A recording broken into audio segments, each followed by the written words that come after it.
Hello and welcome back to the Bird's Eye View podcast. We are here on Wednesday, March 26th, a day before opening day. I'm your host, Zach Worden, joined as always by Jori Negin-Shecter, and we are super excited today to have Doug Fox, the writer of the Future Blue Jays newsletter on Beehive, joining us today to kind of tee up the season for Blue Jays prospects and what should be an exciting year for the Toronto farm system. Doug, really appreciate you taking the time to do this. Oh, guys, very honored to have for you to have me on. Thanks very much. I know it's been a busy offseason for you writing a book and continuing your coverage of the Blue Jays farm system. How has the winter been for you and how is the book coming along? The winter has been good. I guess you could say I've taken a hiatus for a few months from writing the newsletter, but I've had a couple of editions out. Even though this is really kind of the doldrums of the minor league season, because there's not a lot of information coming out, and my usual contacts are pretty busy right now, so I Yeah. don't tend to get a lot of replies. I don't tend to send a lot of questions at this time of year. But yeah, I'm working on a book, my third one. Shopping for a publisher at the moment. So this book is called The Howleyites, and it's the story of a brand new stadium in the city of Toronto in 1926, the championship team that played in it, and the changing country, a country which faced a constitutional crisis, much like today, almost 100 years later. And Toronto was really on its way to becoming a multicultural city at that time. So I'm writing a lot about those changes as well as the baseball. So with a lot of what I write, and I write books, it's a baseball story at its heart, but it's much more than that. So I'm hoping that's coming out. Definitely will be out by next year to to observe the 100th anniversary of the Toronto Maple Leafs winning the International League pennant and the Junior World Series in 5 straight games, which had never been done before or since. Probably will be out even before then. So yeah, looking forward to getting things started. I was just telling the guys before we started, I usually have a very good baseball backdrop behind me in my office upstairs in a bedroom, but we've been doing some renovations and some moving around at the time, so I don't have that right now. So to viewers, I apologize. I have to pull the blinds across to block the sun out, but really looking forward to the season getting started, maybe getting to Buffalo at some point in the next month. Awesome. Yeah. Well, I mean, coming into opening day here, obviously the big news, I think prospect related news for the Blue Jays is Alan Roden breaking camp with the team. For you kind of being a guy who spent some time in Buffalo last year, got to speak with Alan Roden. What did you kind of make of him earning that role on the opening day roster and kind of getting that nod to start here? Not surprised whatsoever. Now, Dalton Varshall's injury obviously creates an opening and a bit of a domino effect, but Roden had guys he had to beat out basically to get to that position. I've long been an Alan Roden fan. He and I have corresponded back and forth over the last couple of years. Very bright young man. The high school he went to had the highest SAT scores in the United States. Oh, His wow. parents are both professors. Josh Kasovich's dad is a professor. I just learned yesterday too. And Alan had said to me that if not for kind of a breakout sophomore season at Creighton, he might have been pursuing a physics PhD by now. And actually, I have a son who is in the bottom of the ninth of a human geography PhD right now. And Alan was last time I talked to him, he was more interested in that than he was in answering my questions about his mechanics. But it's been fun to watch his batting stance evolve. With that open stance, that can lend itself to some ground ball outs because your hips can open up too much. Your bat tends to get out in front, but he has found a way. I mean, his mechanics when he first came into pro ball, if we thought Bo Bichette's batting stance was extreme, Roden's was more so. But he has just tweaked it over the years. It's still an unusual one, but he is able to not only be on time with it, but on time with the barrel. And his athleticism is off the charts. He may not look like it because he's kind of got a stocky build, but I am absolutely not surprised that he's earned his way onto the team. Perhaps he might not be staying, depending on his start, depending on what happens with Varsho. And so many guys do not succeed first time around, but I am thrilled for him and I'm excited to see him in the Blue Jays uniform. Yeah, for sure. Probably the story of spring training and just in general, an incredible kind of human interest story with him cracking the Jays as a guy that was, not necessarily an outsider looking in per se coming into spring, but definitely was not on the inside track. But I think what's also interesting to note is that historically, we haven't seen this kind of aggressive approach from the front office as well with prospects and giving them Mhm. opportunities like this. But, with Roden, clearly it seems like they see something different. That's an excellent point you raise, and I would say Roden is 25, so that may be the reason for the aggressive timeline. He was a redshirt freshman, and so that again that probably factors into it. But obviously, people were saying that he earned the job based on his spring training, and while to some extent that certainly factored in, it's the much larger body of work.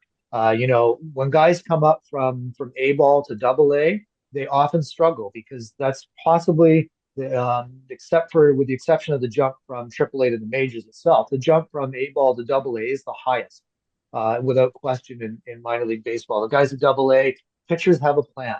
They're not getting by just on the strength of their athleticism and their physical gifts anymore. They think the game as well as they play it. And Roden, once he reached Double A, did not stop hitting. And if anything, when he reached Triple A last year, even more so. So it's a very large body of work that goes beyond this past spring that convinced the Blue Jays that he was ready. I think there's the maturity factor that's there because he may fail at the big league level. That's I would almost expect a period of failure. How long that is, you know, we don't know. But I think he would have the maturity and the perspective to handle it. So a lot went in to factoring in. But he's a great drafting and development story. Third round pick was well thought of, but he was a first baseman more than an outfielder in college. But the Blue Jays saw enough athleticism in him. I saw the very first game I saw him play online, of course, because it was in Florida. He was playing right field for Dunedin, late August, had just been drafted a couple weeks earlier. Fly ball hit over his head. He ran an excellent route to the ball, crashed into the wall to make the catch. And, just from looking at him, you would not think that that was something that he was capable of, but he just showed he got an excellent read. He had the athleticism to make that catch. And that was actually the moment where I wouldn't say I was sold, but I had the feeling this guy might be a prospect. And everything that he's done ever since then has proven that. But the Blue Jays, again, they drafted well, they developed. Credit to Roden for how far he's come, but I know the Blue Jays get a lot of criticism for their farm system. But there's yet another, maybe not a frontline player, but this is another guy that's reached the big leagues in fairly short order.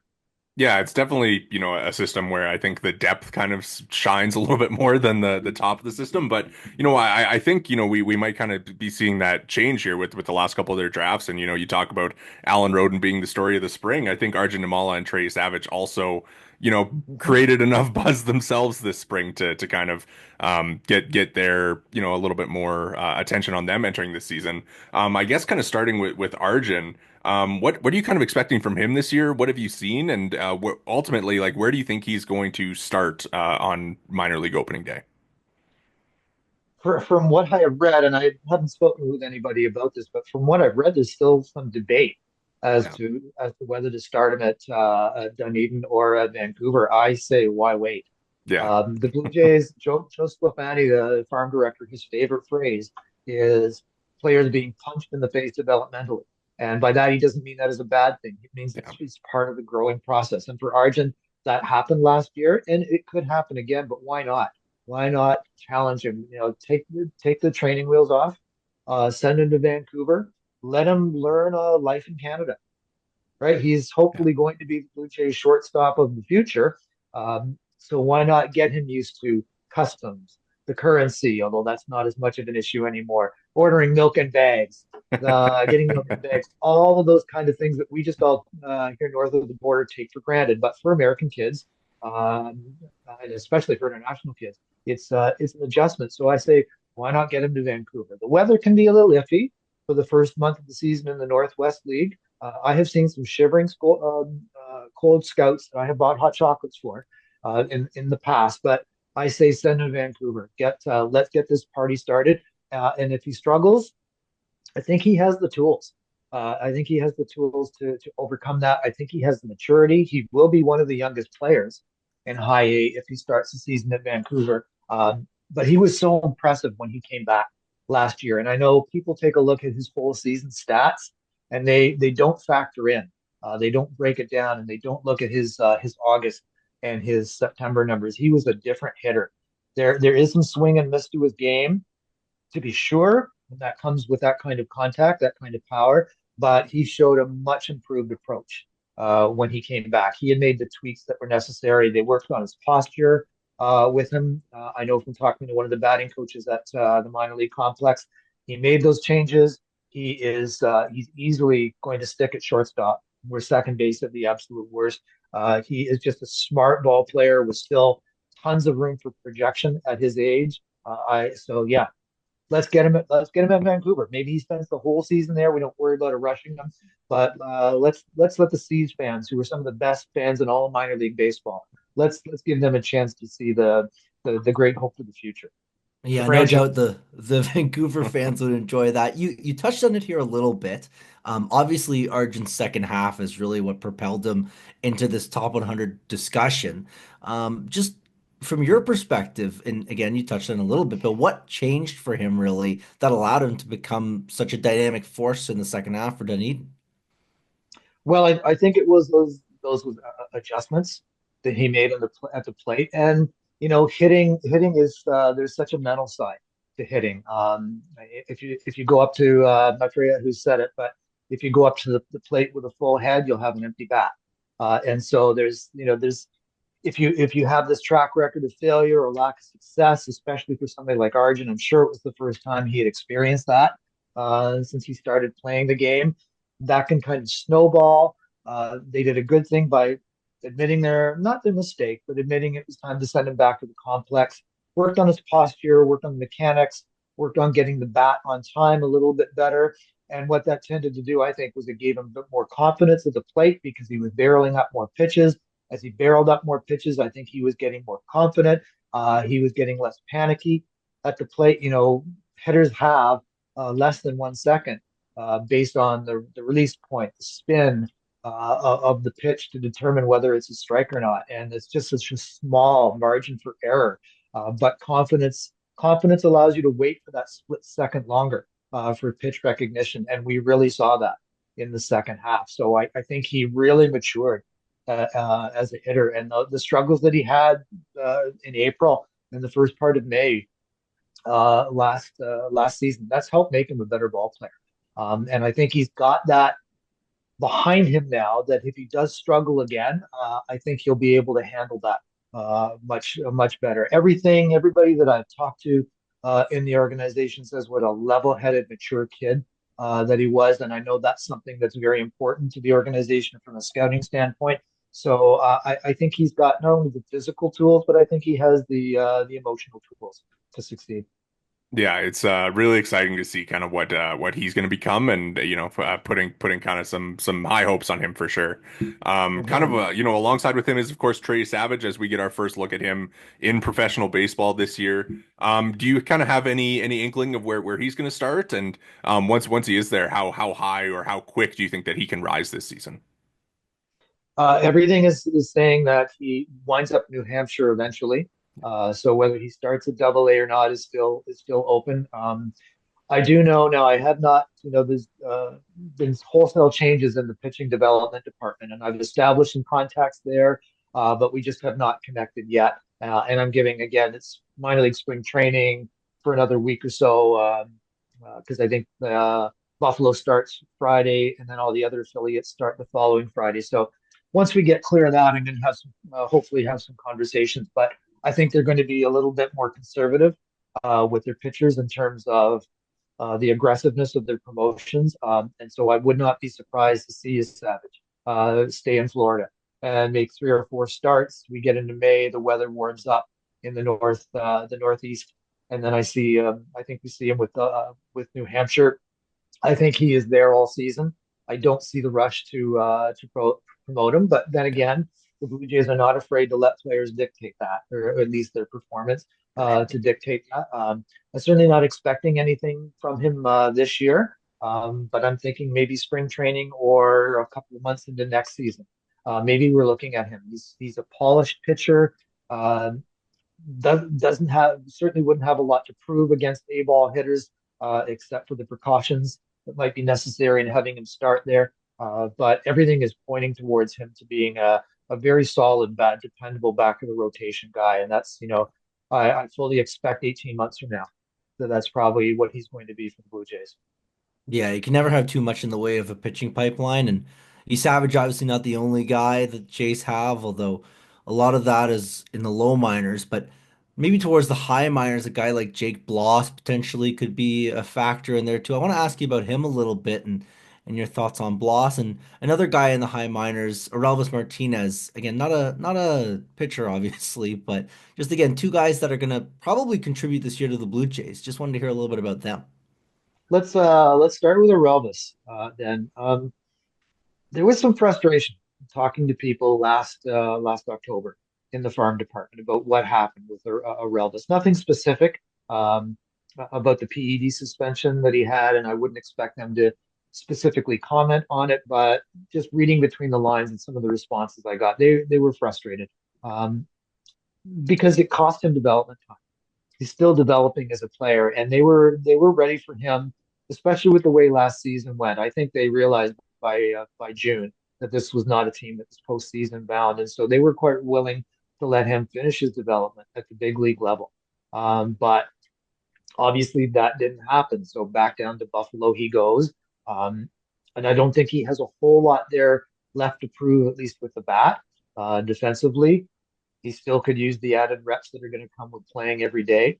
Here comes a puppy, in case anybody hears some whining in the background. Um, so the bat, I think the bat is as close to big league ready as it's going to be, and I have really kind of hoped that I think the acquisition of Jimenez really has changed the dynamic around, and uh, so I thought maybe a Relvis would be suited for a fairly regular turn at second base this year for the Blue Jays. Where he stands right now, who knows? It all depends on his performance. It depends on the performance of the players at the big league level as well. As far as Jake Bloss is concerned, I keep waiting for the real Jake Bloss to show up. I mean, this is a guy who rocketed through the minor leagues, and the Astros are known to be a very good pitching development organization. They saw enough in him uh, to promote him to the big leagues and give him a fairly aggressive timeline. Uh, at Buffalo, the results were mixed. He struggled with his command. I found it interesting that he had upped his curveball usage. And so I spoke to somebody connected with the Bisons about that. I'm just was thinking maybe that's just something they wanted him to work on after they got him. And the response I got was no, that was kind of his own doing. And I found that surprising. So I mean, all the indicators are there that say he should be a big league pitcher, back of the rotation type of guy. But we're still the results that we've seen maybe are mixed at best, and maybe some more development time is needed. But yeah, he certainly rounds out the pitching depth. And as Jory said, you could never have enough of it. And the Blue Jays certainly, after what happened last year and even this past off season, have demonstrated that. That's a perfect segue for us because we do kind of want to get into, the arm stuff and the number of injuries that the organization as a whole suffered in 2024. I believe it was 13 players that had damage to their UCL last year. And I know obviously there's kind of been some wholesale changes on the pitching coach side and kind of the way that they're approaching that. What have you kind of heard around what they're doing to approach it differently if they are and what they might be looking at as far as an approach to limit this going forward? Haven't heard exactly what they're doing. I do know from many conversations I had last year with the pitching coach in the organization, no longer with the organization, uh, how they ramp up their pitchers in spring training was something he said had to change. So I will be interested again when I start getting into my conversations with people on the player development side. I'll be interested to know what they've done. I know the Blue Jays have been at the forefront of wearable technology for Okay. their pitchers, all kinds of metrics that they monitor. Uh, this it is certainly it's an industry wide problem. There's Garrett Cole Yeah. undergoing Tommy John surgery. Right. So the Blue Jays are far from the only ones who have experienced that, but certainly what happened last year made them something of an outlier. And I've had many conversations with people about this, and I'm not a kinesiologist or anything like that, but I think what it really comes down to uh, for pitchers is their physical strength, their agility, is uh, their cardiovascular endurance, their ability to how they recover in between starts. And I mean, you look at a guy like Alek Manoah. I think definitely he was not in the shape that he could have been in the pitch clock. The Right. pitch clock came in. What did that do? Well, that forced him to rush. That made him tired. When you get tired, that's when your mechanics tend to get sloppy. So if you don't have all of those pieces of the puzzle in place, then you're not going to have the longevity. And then again, the human arm was not meant to throw things. Not certainly not 98 miles an hour. So there is a limit to what the human elbow can take. And for so many of these guys, pitchers, they've been pitching since they were 11 or 12, and many of them pitching year round. Yeah. And so the damage starts often before they even enter pro ball. But unless you had an MRI every year for every pitcher, you would never know exactly the extent or where it began. So that's a factor too. You know, like the Blue Jays had somebody like Nolan Perry last year who had an excellent season at Dunedin. He was a 12th round pick from just really under the radar guy who I was really looking forward to watching this year. And when in his second to last start, he injured his arm and now he's done for the season. Um, and so you have to think he couldn't have just blown his UCL from 1 year of pro ball. You know, like Yeah. there had to be cumulative damage before he came into the Blue Jays organization. So, you know, not only is it a Blue Jays issue, it's a systemic issue for sure throughout, not just saying goodbye to my wife off to work. She's the breadwinner today.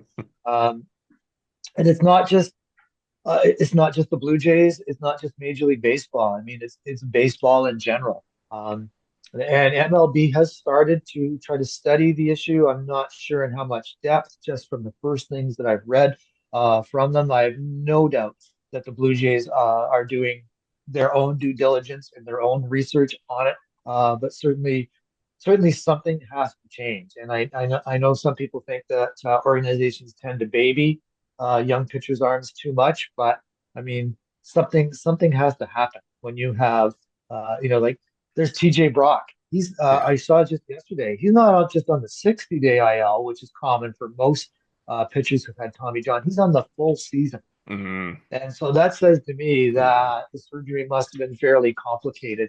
And that's a big bodied guy who throws hard. And I think that's a factor as well. I think the larger physiques tend to be able to withstand the workload a little bit better. But it's a very complex issue that I've just scratched the surface of, and I'm hoping hoping to learn what the Blue Jays are doing. I'm sure a lot of it would be proprietary that they're not necessarily going to share with me, but certainly they made changes with the pitching development side.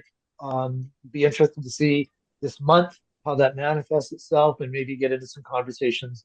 And I'll share more with everybody on the newsletter once I do.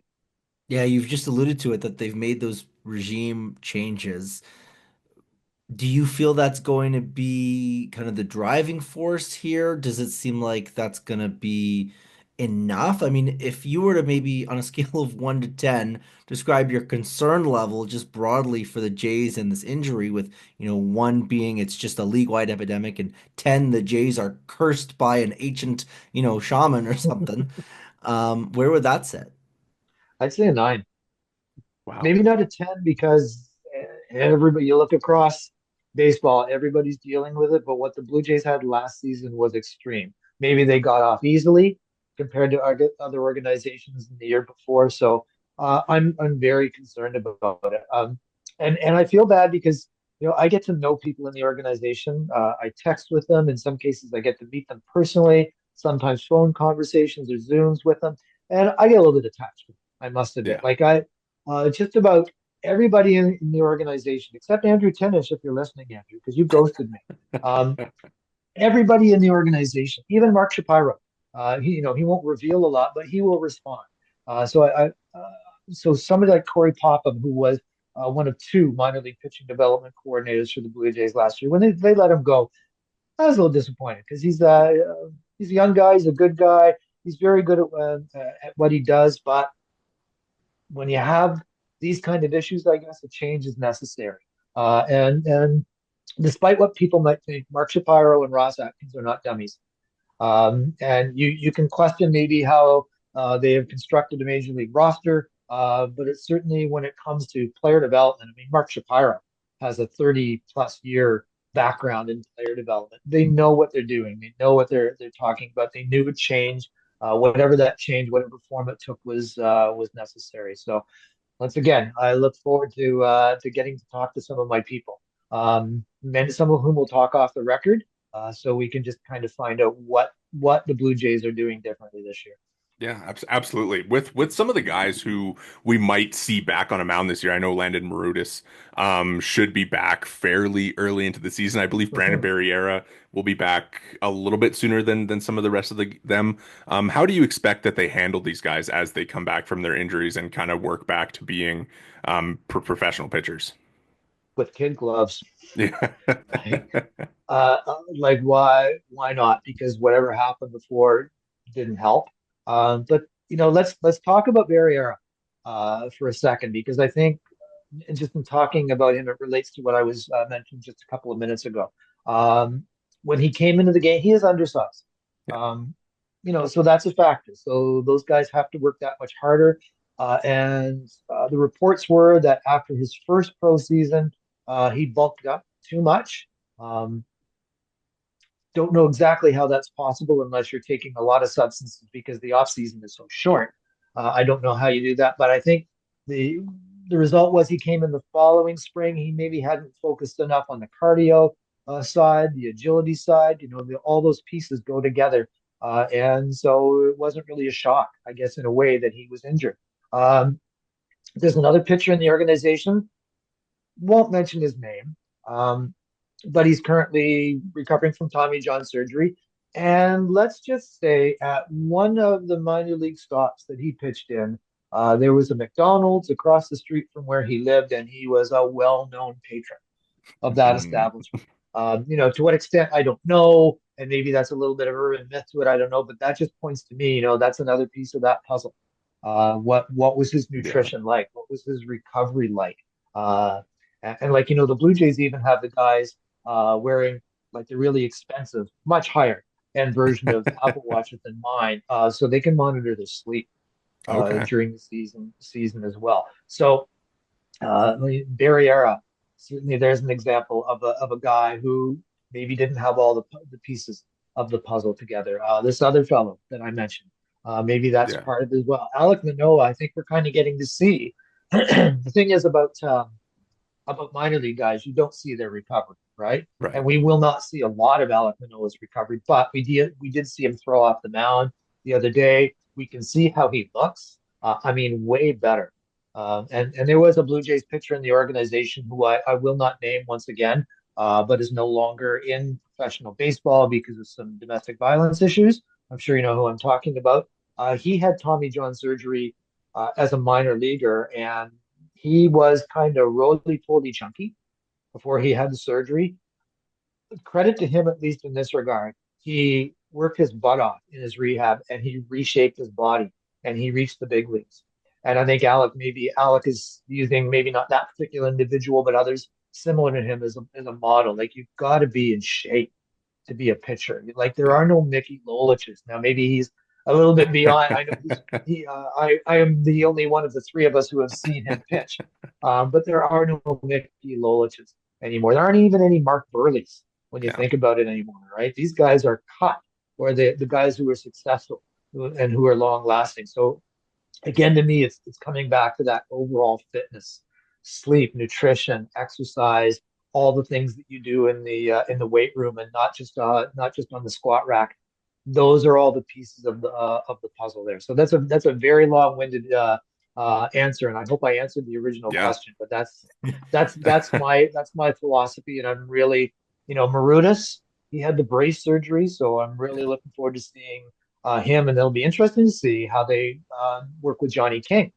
Third round pick, high school pitcher, very similar path as Marudas. So I do not expect we will see him for quite some time. He certainly won't Okay. start the year with Dunedin, and I'm sure he will make a number of starts um, with the complex team. What we began to see last year is we began to see after the draft, as guys got promoted and there was some roster movement, we began to see some of the guys coming up from the complex league, like Gilberto Batista, who came from the Red Sox, who I was very impressed with, Daniel Guerra, who I was really impressed with as well. So I think the Blue Jays, with their young pitchers, are going to take things much more gradually and build them up much more slowly. So Marudas, maybe he gets back in action with Dunedin this year. I would almost want to. I don't want to write all of 2026 off for these guys, but or 2025. I'm sorry, I'm getting ahead of myself. Don't want to write the season off, but I'm certainly not expecting Yeah. anything from any of them till next year. So, and I think if you have that mindset, then anything that they might produce coming back in August or September would be a bonus. This episode of the Bird's Eye View podcast is brought to you by BioSteel. Use code Bird's Eye View at checkout for 20% off your order at biosteel.ca. Again, that's code Bird's Eye View at checkout for 20% off your order. For all your high performance hydration needs, visit biosteel.ca. Thank you again to BioSteel for sponsoring today's episode. Let's move on to some of the fun stuff, some of the things that you're most excited for this season. Obviously, the guys coming back from injuries, it's a nice story, but I mean, obviously we're all here for the breakout picks, like, kind of the exciting prospect stuff. Who are you most excited to watch this year, as far as, whether it's a development, a guy who can break out? What are some of the most exciting stories that you're watching? Certainly the guys they drafted last year. Yeah. Really excited to see how they fare. Cal Steven, I had some really good reports on from the backfields. Be really interested to see, since he was a college player, what their approach is with him. They shut him down. They didn't have him pitch after he was drafted last year. Fourth round pick. Don't have my notebook in front of me. Sean Keys, third baseman from Bucknell, Christy Matthewson's Yeah. college. I like that. I like that pick. Keys is projected to stay at third. He is more of a power over hit player, which is quite a departure from the last couple of drafts. So I'm really interested to see how he does this year. I'm fully expecting that he starts the season at Vancouver and is their regular third baseman. Um, and catcher named Aaron Parker, who they drafted, who was like Alejandro Kirk if he spent a lot more time on his fitness. This guy is a sleeper to me, and I mean you can't base your evaluation of a guy, not that I'm a scout, but you can't base your evaluation of a college player who played in low A after he was drafted, right? Because he was probably in college playing, especially if he was in a major program, he was playing at a higher level. Because by August in low A, most of the top guys have been promoted, right? So you're getting kids coming up from the complex leagues. But Parker was really impressive. Liked his skills on both sides of the ball. And just, nobody's really talking about him, sixth round pick. But there's a sleeper guy that I'm really interested in watching. And then, of course, we have the upcoming draft. Um, all last September, people like me who follow the farm system were thinking, well, at least we're going to get a high draft pick out of this. And just to kind of finish that season off, no, we tumbled to 8. Yeah. They're still going to get a good player at that pick, but obviously the risk is bigger. But it'd be really interesting. Some of the names that have been bandied about now, which really aren't worth mentioning because the college season is only a month old and things are going to change drastically on draft boards in the next 6 weeks. But the Blue Jays have a new draft coordinator.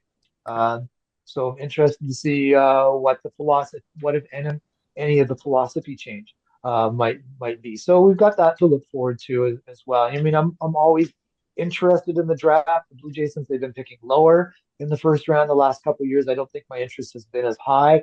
But this year, I'm a little bit more interested because chances are they're going to take somebody with that pick who might be able to progress quickly through the minors. So those are all things that I'm looking forward to. Looking forward to reestablishing some context. Gil Kim one of my favorite Yeah. people in the organization when he was player development director.